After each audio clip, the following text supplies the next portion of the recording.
Hello boys, welcome back to another session of video tutorials, and this session is meant for class 11th biology students, and this is for 2nd September 2020. When you recollect your memory helps you in tracing out what we have been discussing about. We were discussing about the various body fluids and their circulation, and in that we were talking about the blood vascular system.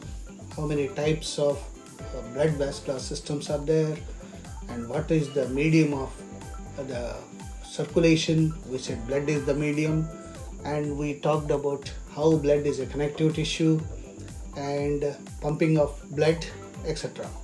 Now we are going to talk in this session an important process which saves our lives in day-to-day life, that is process of blood clotting.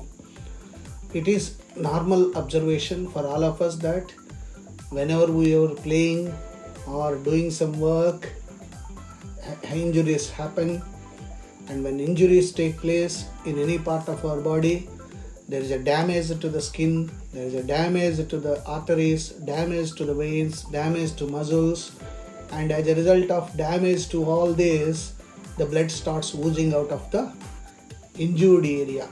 And if it is not controllable, what happens? Just imagine. The blood flows continuously and the person dies even due to excessive bleeding. So we are all getting saved from that nasty one thanks to the process of blood clotting. And we must be thankful to our own physiology and anatomy for making all of us to escape from that excessive bleeding. So how does that happen? So first one, as you are seeing, the injured tissues and platelets release the clotting factor called prothrombin. So this is the first one, clotting factor. So prothrombin activator. And of course, there should be the presence of calcium ions. The moment this happens, prothrombin activator is released. What does it happen? In our blood, we have got a protein, prothrombin. So, because of prothrombin activator, the blood protein, prothrombin, is converted to thrombin. So, you must remember, PT becomes T. Prothrombin becomes thrombin. And thrombin splits fibrinogen to form fibrin. Now this you can remember it as fibrinogen. Fn becomes F. Who is doing this? Fibrinogen is getting converted to fibrin. Because of this, T, thrombin, is doing this work. So PT is becoming T, Fn is becoming F. These are the two steps you should remember. And then fibrin has got a lot of fibers. It's a fibrous structure. And no sooner injury takes place, the fibrin forms a mesh, that network over the surface of the wound, trapping red blood cells and platelets. So the red blood cells and platelets will be trapped. And because of this network of fibrin, the bleeding stops.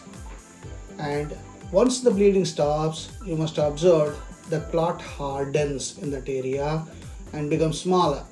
And now new cells grow to repair wound site in future. So this is how the clotting of blood takes place in the injured area. And once that happens, what happens? There is a enzyme, plasmin, is released to dissolve the clot. So plasmin is the enzyme to dissolve that clot, because the clot cannot be but continuously throughout. So with relation to that, so we have a notes. Inactive fibrinogen is present in the plasma. Where is this F and fibrinogen present? It is present in the plasma of our blood. It is converted by the enzyme thrombin into fibrin. So enzyme thrombin into active fibrin. And thrombin is formed from the inactive prothrombin. So thrombin is formed from prothrombin. An enzyme complex, thrombokinase, is responsible for this conversion. What is the conversion? From prothrombin to thrombin. I said PT to T. And this complex is formed by a series of linked enzymatic reactions. The process involves number of factors present in the plasma in an inactive state. An injury stimulates, this is important, you see, that's the thanks to that injury sometimes. Injury stimulates the platelets to release certain factors which activate the mechanism of coagulation. This is the mechanism of coagulation. That's how the blood clotting takes place. And now we go to the types of vascular system, blood vascular systems. We have got basically two types. Higher animals have well-developed circulatory system like all of us, so that transport of substances in the body can be done very effectively. So basically, what is the aim of this blood circulatory system? To transport useful substances from one place to destination. Similarly, whatever impurities are formed, poisonous materials, toxic substances that are formed in our body will also be carried from inside our body to target area and finally to throw them out of our body. This is the main work of blood vascular system.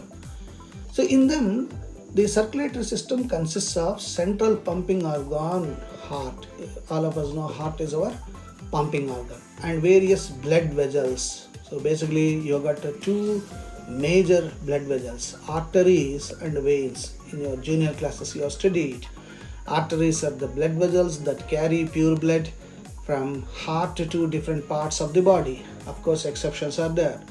And veins are the blood vessels that carry impure blood from different parts of the body back to the heart. And what about capillaries? These same arteries and veins, when they enter into tissues, they break off into smaller capillaries, and those are called arterioles and venules. So arterioles and venules are capillaries, so that exchange of gases will take place. Arteries conduct the blood from the heart to other tissues. Veins bring blood from other tissues to the heart, of course, bad blood. Some of the invertebrates and all vertebrates possess this system. The circular system was first discovered and demonstrated by, remember, William Harvey, UPSC India question, William Harvey. The blood vascular system may be of two types. So it's open circulatory system and closed circulatory system. So as the name suggests, open circulatory system is a type of system where in the blood flows freely. The blood doesn't flow through blood vessels. Instead, it flows freely throughout the body. Then it is open circulatory system. So is it advantage or disadvantage? Of course, it is disadvantage. Anywhere rupture takes place in the body of that animal, the blood oozes out. It is just like opening a tap and the entire water is out and the overhead tank becomes empty. That is the disadvantage of open circulatory system. So where does this be present? In many advanced invertebrates such as prawns, insects, arthropoda. You must have seen in your own home cockroach. Just press the cockroach, you will see the white blood oozing out, and in seconds the cockroach dies. That's open blood circulatory system.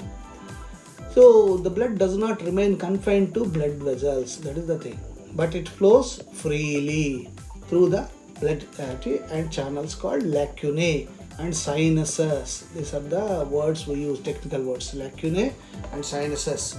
The body cavity is known as hemocoel. Hemo means blood. Coelom, remember we classified animals based on the presence or absence of coelom, and the blood is hemolymph. In insects, the tissues are in direct contact with the blood. Hemolymph circulates in the whole body due to contractile activity of the heart. This is the contractile activity. And what about the other one? Closed circulatory system. In closed circulatory system, the blood flows through proper blood vessels. This is the thing, arteries and veins only. And blood capillaries also help in exchange of blood. Arteries within the tissue divide into arterioles. Arterioles are nothing but branches of arteries, which then branch further to form capillaries. Capillaries then unite to form venules, which come out of the tissues and form veins. So arteries have thick elastic muscular walls which are made up of three concentric layers. They are tunica externa, tunica media, tunica interna. All these layers have got smooth and involuntary muscles. Capillaries are extremely fine, thin blood vessels, the walls of which are made up of single layer of endothelial cells. The muscles and elastic fibers are absent in them. These capillaries are highly permeable to water and small macromolecules. Various nutrients, respiratory gases, metabolites, and other substances are exchanged between blood and tissues through these capillaries. That is the work of this.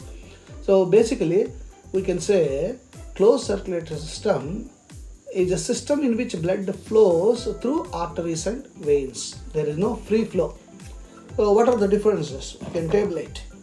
In open circulatory system, blood flows through large open spaces and channels called lacunae and sinuses. What about here? Is closed circulatory system. You got a pumping station, heart and blood vessels. Tissues are in direct contact with the blood. Blood does not come in direct contact with the tissue here. Blood flow is very slow and blood has very low pressure. Whereas here, blood flow is quite fast and blood has high pressure. And exchange of gases and nutrients take place directly between blood and the tissues. Here, nutrients and gases pass through the capillary wall to the tissue fluid, from where they are passed on to the tissues. This is how it takes place in closed circulatory system. And further, open circulatory system, it is less efficient as volume of blood flowing through a tissue cannot be controlled as blood flows out in open space, because we cannot have continuous constant pressure. Whereas here in closed circulatory system, more efficient it is as volume of blood can be regulated. This is what? By the contraction and relaxation of smooth muscles of the blood vessels. That is the purpose of blood vessels that are made up of smooth muscles. In open circulatory system, it's found in higher invertebrates like most of the arthropods such as prawn, insects, I said the cockroach, and in some molluscs. Closed circulatory system is found in echinoderms. That's what we said. It's an evolutionary feature of starfish and some of the molluscs, annelids, and of course including us all vertebrates. Respiratory pigment, if present, is dissolved in plasma. RBC are not present. That's why you can see, as I said just now, when you press the cockroach, you will see white blood coming out because the hemoglobin is not there. Respiratory pigment is present and it may be dissolved in plasma but is usually held in RBC, hemoglobin, we said. So this is how the open and closed circulatory system. And in our next session, we'll be talking about differences between arteries and veins.